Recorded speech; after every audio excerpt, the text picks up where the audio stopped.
സമ്മർദ്ദം, വേദന, ഈ വാക്കുകൾ വളരെ പരിചിതമായി തോന്നുന്നില്ലേ? എന്തുകൊണ്ട്?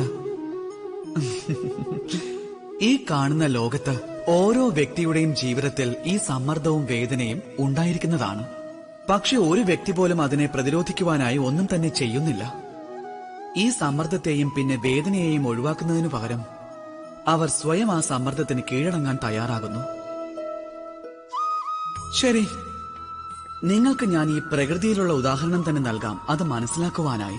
അത് മനസ്സിലാക്കേണ്ടത് നിങ്ങളെ സംബന്ധിച്ച് അത്യാവശ്യമാണ്. നിങ്ങൾ പല വൃക്ഷങ്ങളെയും കണ്ടിട്ടുണ്ടാകും. അവയിൽ നിങ്ങൾ പുഷ്പങ്ങളും കണ്ടിട്ടുണ്ടാകും, ഫലങ്ങളും കണ്ടിട്ടുണ്ടാകും. ഏതെങ്കിലും പുഷ്പത്തെ കയ്യിലെടുത്ത് അമർത്തി നോക്കിയാലും അതിൽ നിന്നും സുഗന്ധം പരക്കുന്നതായി കാണാം.